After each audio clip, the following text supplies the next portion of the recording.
Daddy, why can't I call her Mom?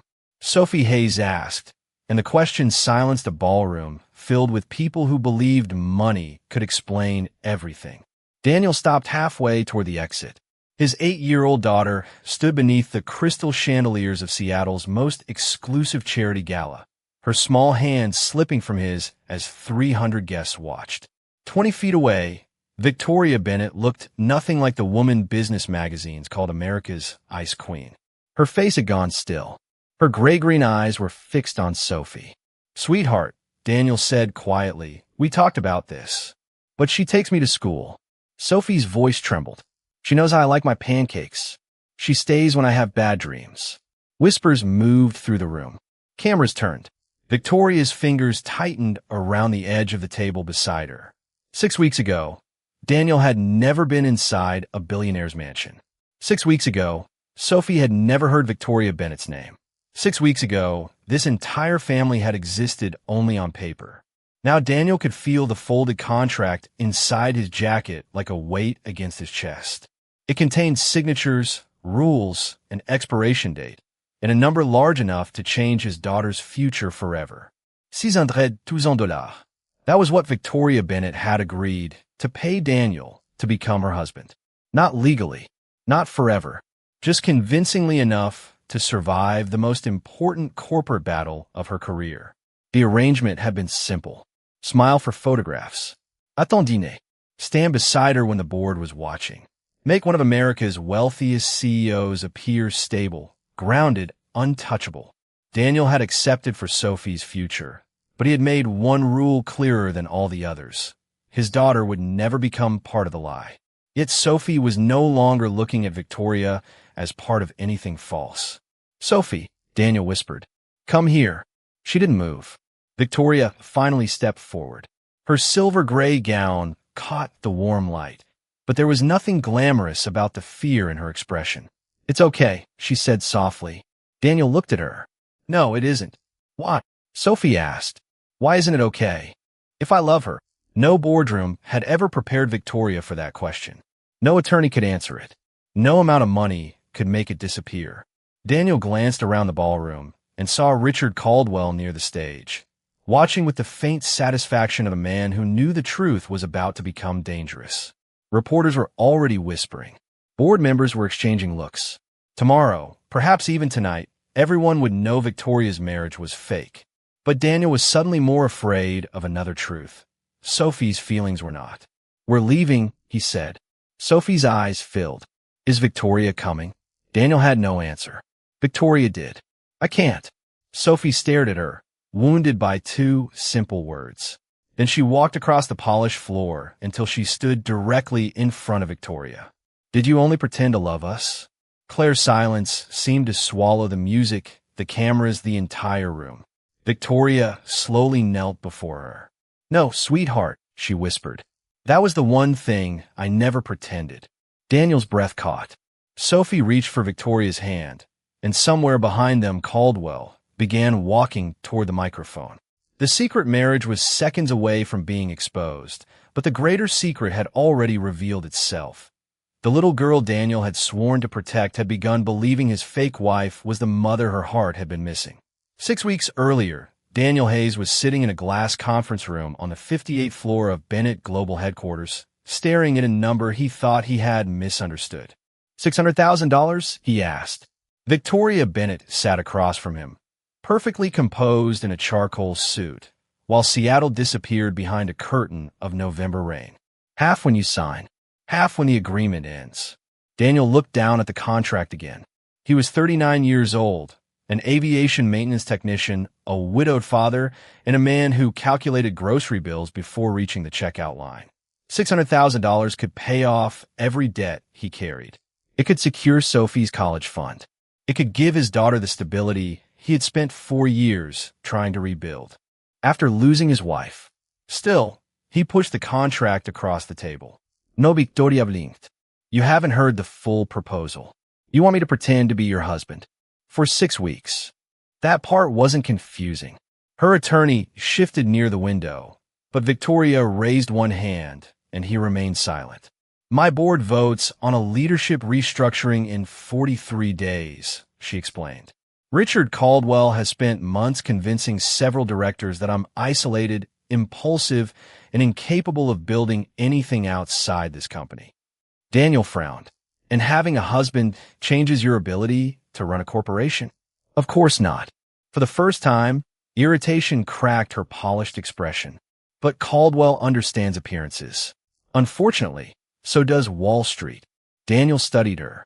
3 days earlier, he had repaired a ventilation control system at one of Bennett Global's aviation facilities. Victoria had been touring the property when she saw him calmly defend an older custodian whom a regional manager had embarrassed in front of employees. Daniel had not known who Victoria was. He had simply said that respect should not depend on someone's job title. Finish his repair and return to work. Apparently, she remembered. Why me, he asked. Because you didn't recognize me. That's your qualification? You treated me exactly the same after you learned my name. Daniel almost smiled. Maybe I'm bad at being impressed. That, Victoria said, is precisely why this might work. She slid the contract back toward him. Daniel did not touch it. There's something you need to understand. I have a daughter, Sophie, 8 years old. His expression hardened. You researched her? My legal team performed a background check. She isn't part of her background check. She's my kid. Victoria went quiet. Daniel stood and reached for his jacket. You can hire an actor. You can hire some guy who wants his picture in a magazine. But you cannot hire my daughter. I'm hiring you. People won't see it that way. If I suddenly become your husband, Sophie becomes part of the story. Victoria looked toward the rain-streaked windows. What would make you comfortable? Daniel paused. He had expected negotiation over money. Not that question. 3 rules. Victoria reached for a pen. First, Sophie never lies for us. Not once. Second, no interviews, stage photographs, or publicity involving her without my permission.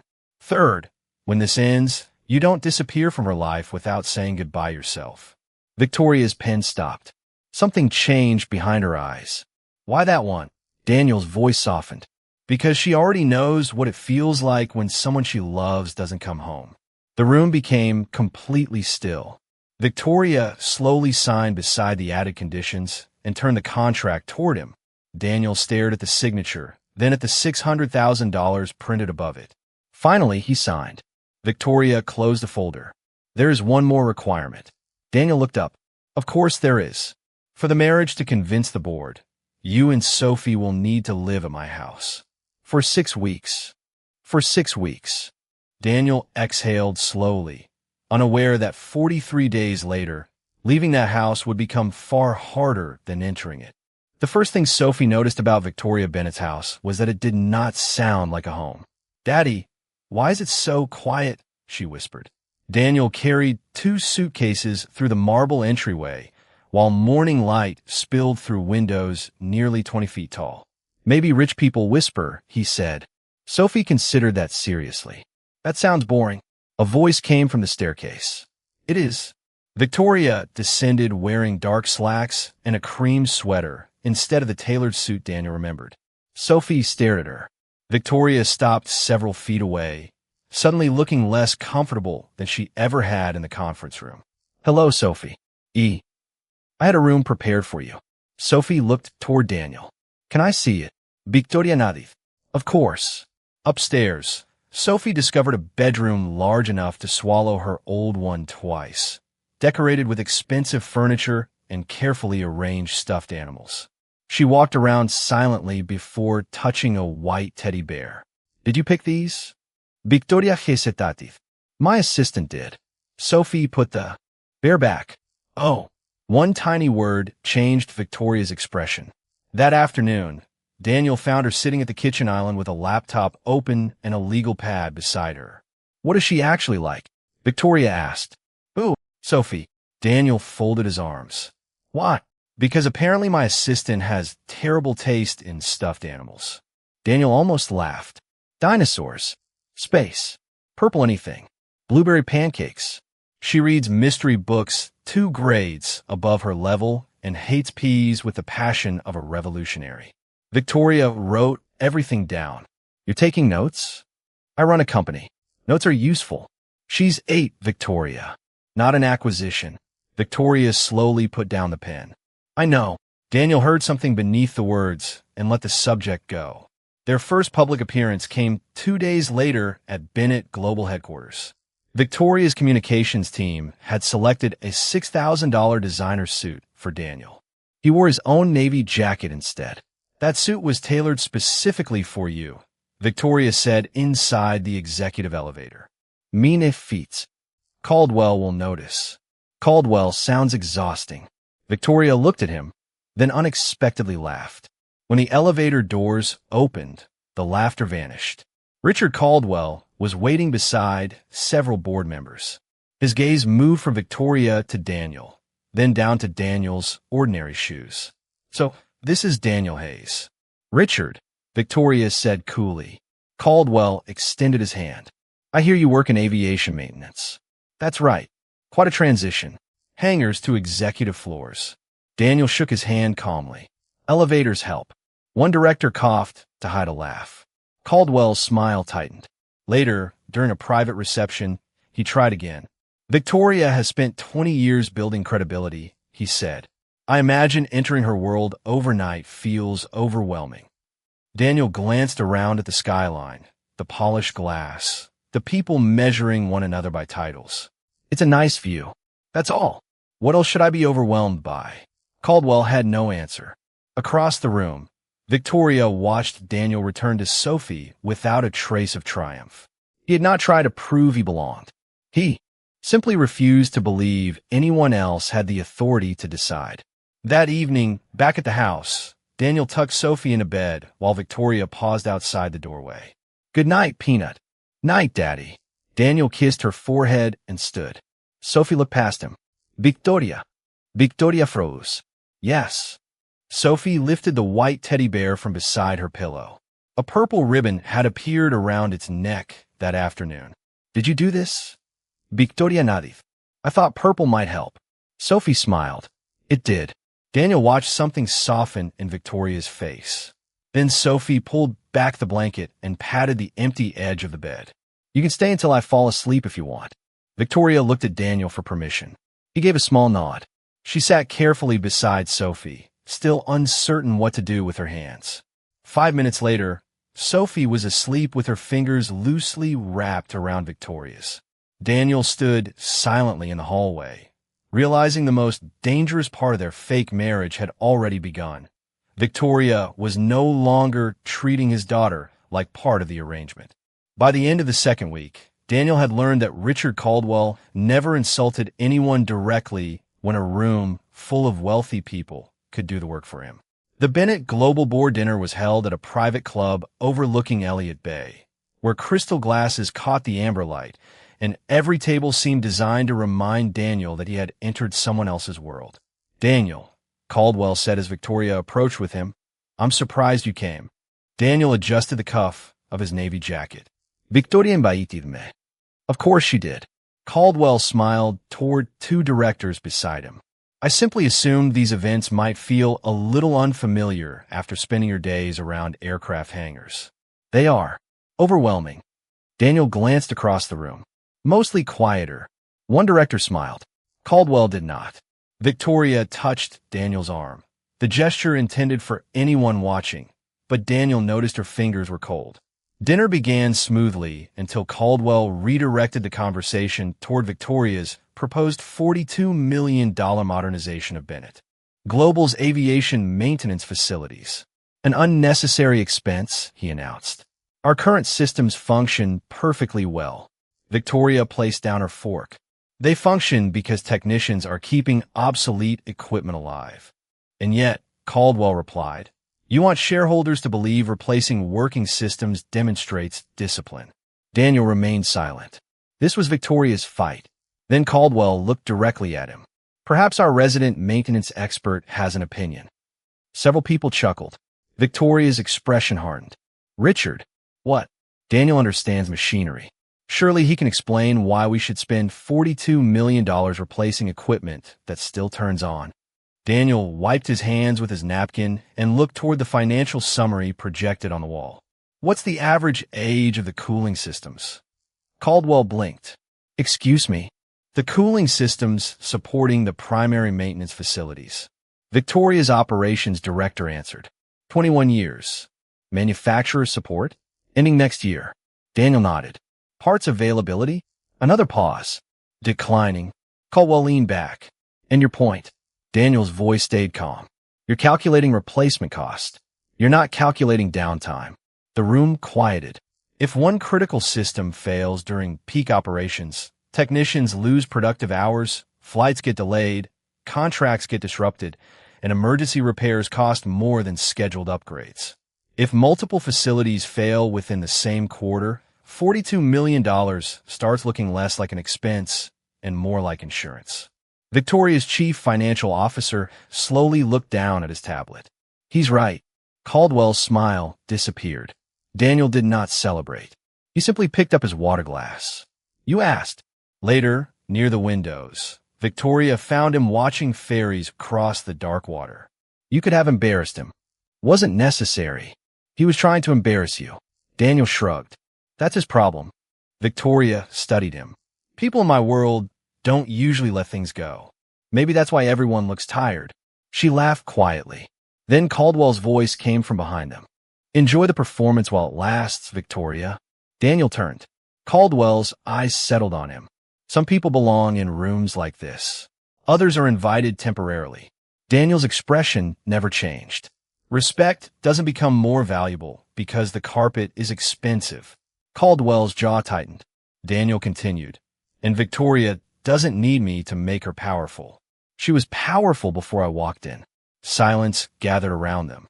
Victoria stared at him, surprised not because he had defended her, but because he had done it without making her smaller. On the drive home, neither spoke for several miles. Thank you, Victoria finally said. For what? For seeing the difference between protecting someone and trying to own their strength. Daniel looked toward her. You're welcome. When they reached the house, they found Sophie asleep on the couch beneath a purple blanket. A sheet of drawing paper rested on her chest.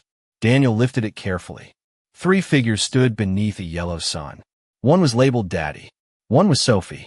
Above Victoria's figure, a word had been written in purple crayon and then rubbed away until only 4 faint letters remained. Daniel saw them. Victoria did too. MOM. Neither spoke, but for the first time, Daniel understood that Sophie's heart was moving faster than their contract. Daniel found Sophie's drawing folded inside his jacket pocket the next morning. He knew he had left it on the kitchen counter. Sophie, he called. Wasn't me, she answered too quickly from the breakfast table. Victoria looked up from her coffee. That sounded convincing. Sophie frowned. I'm 8. I'm still learning. Daniel pulled out the drawing and placed it beside her cereal bowl. Want to explain this? Sophie stared at the faint word above Victoria's purple crayon figure. I erased it. I can see that. So technically it's not there anymore. Victoria lowered her eyes, hiding a smile that carried more sadness than amusement. Daniel sat beside his daughter. Why did you write it? Sophie shrugged. I don't know. Peanut. She pushed a blueberry around her bowl. Because sometimes she feels like one. The kitchen became quiet. Victoria's phone vibrated against the counter, but she ignored it. Sophie looked worried. Am I in trouble? No, Daniel said immediately. Never for telling me how you feel. Victoria rose. I should get ready for work. Sophie watched her leave, then whispered, Did I make her sad? Daniel did not know how to answer. That afternoon, Sophie's elementary school called. She had developed a fever and needed to be picked up. Daniel was 30 miles away inspecting equipment at a Bennett global aviation facility when his phone rang. I can be there in 40 minutes, he told the school secretary. I'll get her, Victoria said from behind him. Daniel turned. She had been touring the facility with 3 executives. You have a board meeting. It can wait. Victoria. Daniel, she's sick. There was no performance in her voice. No cameras. No directors close enough to hear. 25 minutes later, Victoria walked into the school office wearing a charcoal suit among parents in jeans and winter coats. Sophie was curled in a chair, holding her backpack against her stomach. The moment she saw Victoria, her face changed. You came. Victoria crouched beside her. Of course I came.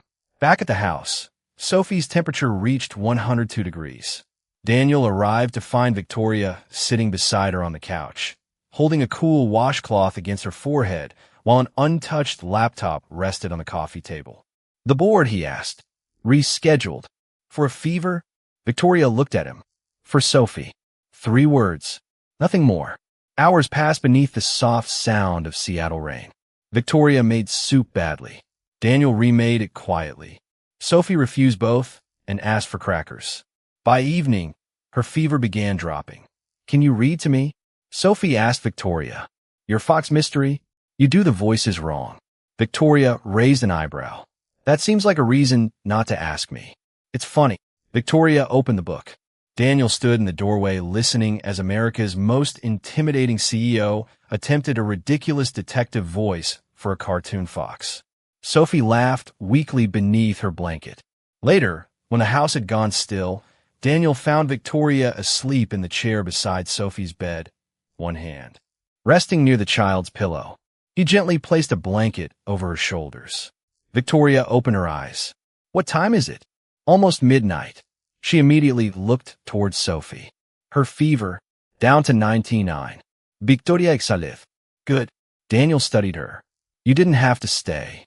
I know. Then why did you? Victoria looked at the sleeping girl. Because she asked me to. Daniel's voice softened. This arrangement ends in 22 days. I know. She's getting attached. Victoria was silent. So am I, she finally whispered. Daniel looked away because the truth in those words frightened him more than the contract ever had. Then Sophie stirred beneath the blankets. Her eyes remained closed as she reached toward Victoria's empty chair. Don't go, she murmured sleepily. Victoria took her hand. I'm here. Sophie relaxed instantly. Daniel stood beneath the dim hallway light, watching his daughter trust a woman who had entered their lives through a $600,000 agreement. And for the first time, he wondered whether protecting Sophie might soon mean something very different from leaving Victoria behind. By the 5th week, the house no longer sounded empty. Sophie's laughter traveled down the staircase before sunrise. Daniel's coffee maker hissed in the kitchen.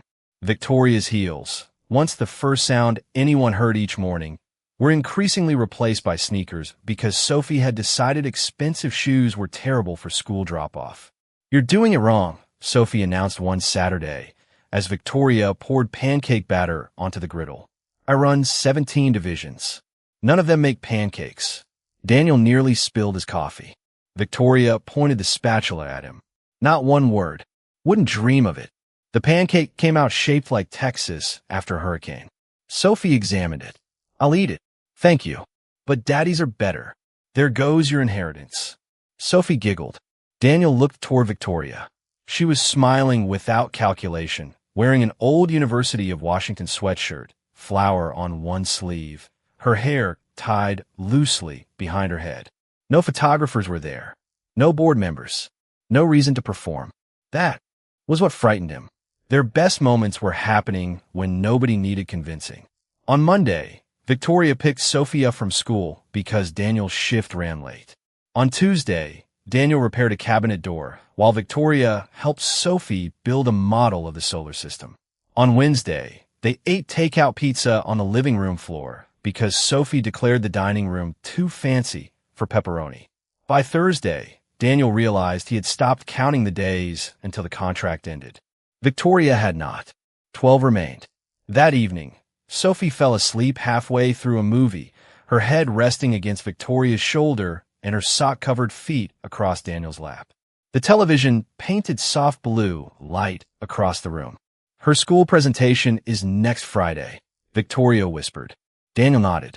She's been practicing. She asked me to come. Daniel looked at her. The contract ends Wednesday. Victoria's eyes stayed on Sophie. I know. You can still attend. As what? Daniel had no answer.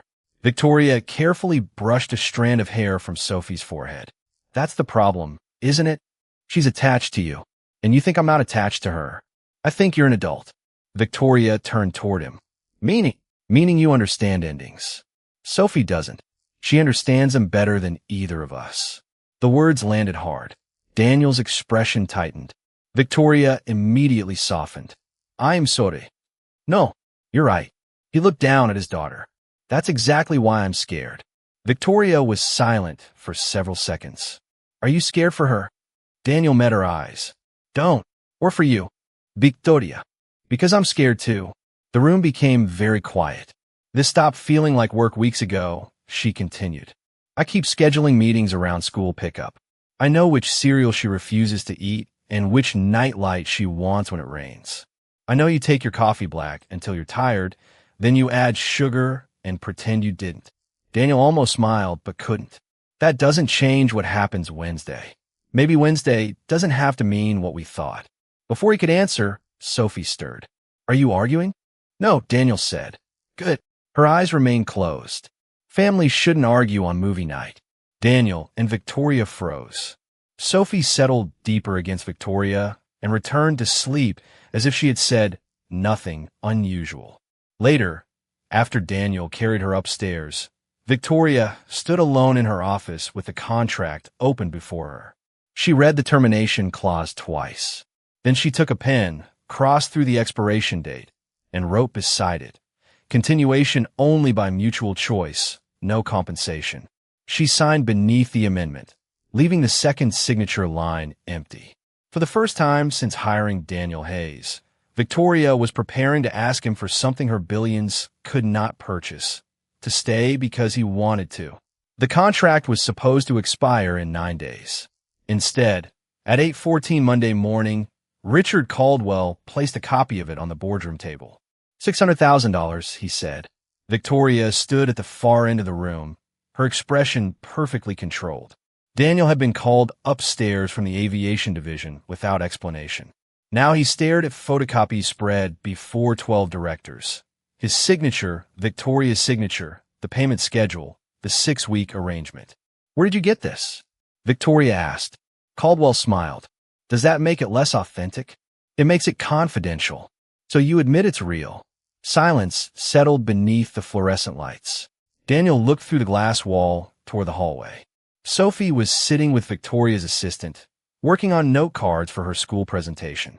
She could not hear them. That was the only thing that mattered. Caldwell turned toward Daniel. Mr. Hayes, were you offered $600,000 to portray Victoria Bennett's husband? Yes. Several directors shifted. Victoria stepped forward. Daniel, you don't have to answer him. Actually, Caldwell said, I think shareholders deserve to know how much of Victoria's new family was purchased. Daniel's jaw tightened. Leave Sophie out of this. But she lived in Victoria's home, didn't she? Richard Victoria warned. She attended private events. She appeared with you publicly. Quite convincing. Really? Daniel's voice dropped. My daughter never lied for anyone. Caldwell lifted the contract. Maybe she didn't need to. Children make excellent scenery. The room went completely still. Daniel could have destroyed Caldwell's argument with the truth. He could explain the 3 rules. He could reveal that Victoria had never once used Sophie for publicity. He could mention the school pickups, the fever, the ridiculous Fox voices at midnight, the pancakes nobody photographed. But every explanation would drag Sophie deeper into a corporate fight she had never chosen. Daniel looked at Victoria. I'm ending the agreement. Her composure cracked. What? Today? Daniel, wait. No, his voice remained quiet. I made you one promise before I signed anything. Sophie doesn't become part of this. Caldwell leaned back with a satisfied expression. Daniel ignored him. The first payment is untouched. I'll return it this afternoon. This isn't about the money, Victoria said. Daniel looked directly at her. I know, that hurt more than accusation could have. Victoria stepped closer. Then don't leave because of him. I'm leaving because of her. He glanced towards Sophie beyond the glass. She already thinks this is real. Victoria's eyes filled with something she refused to let fall. What if it is?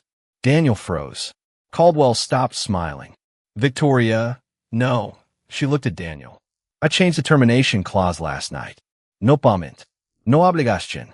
I was going to show you tonight. Daniel stared at her. Why? Because I don't want Wednesday to be goodbye. For one heartbeat, everything else disappeared. Then Sophie appeared at the boardroom door. Daddy, Daniel immediately turned. Hey, Peanut. She looked from him to Victoria. Are we still going to my presentation together? Neither adult answered quickly enough. Sophie understood more from that silence than they intended. Daniel walked over and took her hand. We're going home. To Victoria's house. Our old house. Sophie's face fell. What? I'll explain later. She looked toward Victoria. Is she coming? Daniel swallowed. No, Victoria closed her eyes. Daniel led Sophie toward the elevator while Caldwell began speaking behind them about emergency board procedures and public disclosure. That afternoon, Daniel packed the same 4 suitcases they had arrived with. Sophie barely spoke. When he carried the final bag downstairs, he found her standing beside Victoria in the kitchen, clutching the purple crayon family drawing. Did Daddy stop being your husband? She asked. Victoria knelt before her. The agreement ended. That's not what I asked. Victoria looked toward Daniel. He had no rescue to offer. Yes, she whispered. Sophie's eyes filled. But do you still love us? Victoria's breath caught. Daniel stopped beside the doorway. There were contracts, deadlines, board votes, and 600,000 reasons why none of this should have become real. Victoria reached for Sophie's hand. Yes, she said. That part was never fake. Sophie looked down at the drawing and slowly took a purple crayon from the counter. Above Victoria's figure, she rewrote the 4 letters she had erased days earlier. MOM. Then she folded the picture, slipped it into her backpack, and quietly followed Daniel out the door.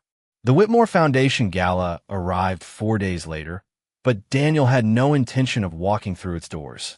He had returned the first payment, unpacked their 4 suitcases, and tried to restore the ordinary rhythm of life in their small Seattle rental. Sophie went to school. Daniel returned to the aviation facility. Breakfast happened at their old kitchen table again. Everything looked normal. Nothing felt normal. Sophie no longer complained about burned pancakes because Victoria was not there to burn them. On Thursday evening, she appeared in Daniel's doorway wearing the pale blue dress she had chosen weeks earlier for the gala. I want to go. Daniel lowered the shirt he was folding. Peanut, we talked about this. I need to say goodbye. You already did. Sophie shook her head. No, we left. Daniel understood the difference. He also understood that protecting a child did not always mean removing every difficult moment from her path.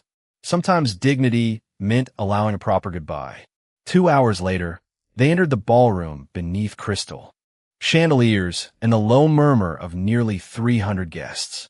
Victoria stood near the stage in a silver-gray gown, surrounded by directors and reporters.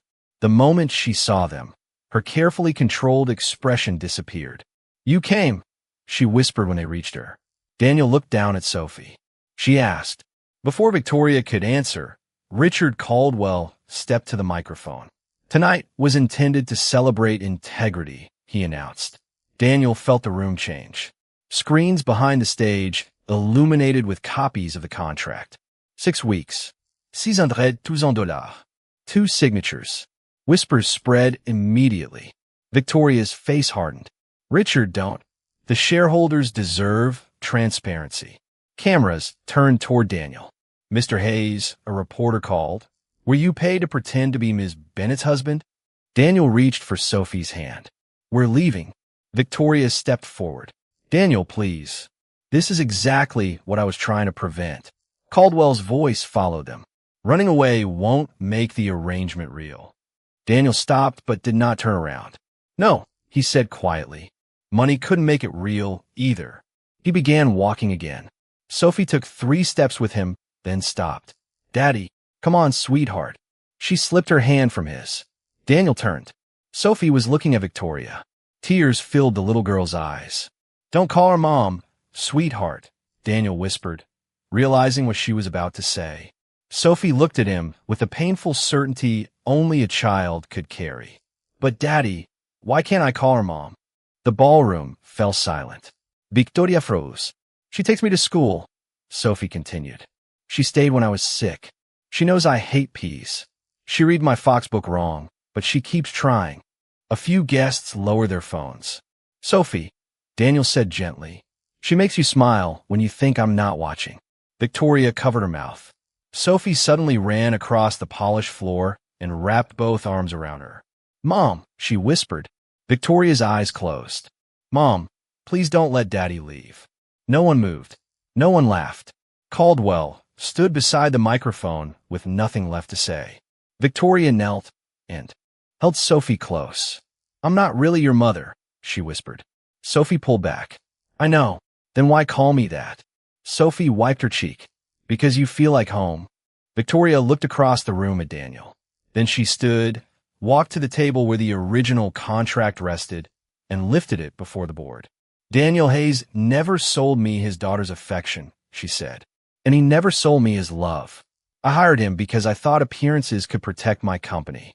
Her voice softened. Instead, he taught me that character is what remains when appearances disappear. She tore the contract once, then again. There is no agreement anymore. No payment. No obligación. Victoria walked toward Daniel and stopped before him with Sophie holding her hand. If you leave tonight, I will respect it. Daniel looked at Sophie, then at Victoria. And if I stay? Victoria's eyes filled. Then for the first time, neither of us will be pretending. Daniel did not answer yet, but when Sophie reached for his hand, he took it without letting go of Victoria's. Daniel did not answer Victoria in the ballroom. He simply held Sophie's hand and said, Not here. For once, Victoria understood without asking for more. She turned back toward the board, the torn contract still scattered across the table. Caldwell cleared his throat. This changes nothing about the vote. Victoria looked at him calmly. Then vote. Your judgment is the issue. No, Richard. My fear was the issue. I was afraid this board would trust the appearance of a family more than the woman who built this company. She glanced toward Daniel. So I made a mistake. I tried to purchase an answer to something money was never meant to solve. One senior director slowly stood. And now you judge my leadership by my work. Victoria removed her wedding ring, the one she had worn for 6 weeks as part of the arrangement, and placed it beside the torn contract. Nothing else. The vote happened 20 minutes later. Caldwell's restructuring proposal failed decisively. Victoria remained CEO, yet when applause filled the ballroom, she did not celebrate. Daniel and Sophie had already gone home. The next morning, Victoria did not send a limousine. She did not send flowers worth $1,000 or another contract written by expensive attorneys. At 8:06 a.m., Daniel heard a knock at his front door. Victoria stood outside wearing jeans, sneakers, and a navy raincoat. In one hand was a grocery bag. What's that? Daniel asked. Pancake mix. That sounds dangerous. I also bought the correct measuring cups. He almost smiled. Why are you here? Her expression softened. Because Sophie has her school presentation at 10. You remembered. I promised her before everything fell apart. Daniel studied her. And after the presentation, I go home. Just like that. Just like that. Victoria looked toward the floor. You told me Sophie needs certainty. So I'm not going to buy my way back into your lives. I'm going to show up when I say I will. If someday that means something to you, you can decide what happens next. From behind Daniel came a delighted voice. Victoria. Sophie rushed toward the doorway. Victoria crouched as Sophie hugged her. Daniel watched without stopping them. That became the beginning. Not another arrangement. Not an instant fairy tale. Just ordinary days earned slowly. Victoria attended school events without cameras. She learned to make pancakes that were mostly round. Daniel stopped calling her visits temporary. Sophie stopped asking whether she would return because Victoria always did. 3 months later, Daniel invited her to dinner without Sophie arranging it first. 6 months later, he took Victoria somewhere she had never asked to visit, the cemetery where his wife, Emily, rested beneath a maple tree. Sophie placed daisies beside the headstone. Victoria remained several feet away until Daniel held out his hand. You can come closer. Victoria approached quietly. I don't want to replace her. You couldn't, Daniel said. That's not what Sophie needs. It's not what I need either. He looked toward his daughter. Loving someone new doesn't erase who came before. Victoria took his hand. No cameras witnessed it. No contract required it. 1 year after the gala, they married in a small garden overlooking Lake Washington. Mrs. Alvarez cried through the ceremony. Sophie wore purple and carried daisies in memory of Emily. There were no reporters, no corporate banners, and no $600,000 agreement waiting for signatures. When the ceremony ended, Sophie tugged gently on Victoria's dress. Victoria bent down. "What is it?" Sophie smiled. "Can I call you Mom now?" Victoria's eyes filled immediately. She looked at Daniel. He smiled and nodded. "Only if you still want to," Victoria whispered. Sophie wrapped her arms around her. "I never stopped." Daniel joined them beneath the quiet afternoon light, understanding at last that dignity had protected them, grace had brought them back, and love had done what money never could. Victoria Bennett had once hired a man to pretend to be her husband. In the end, the greatest thing she received was something she could never have purchased: a little girl who chose to call her mom, and a family that chose to stay.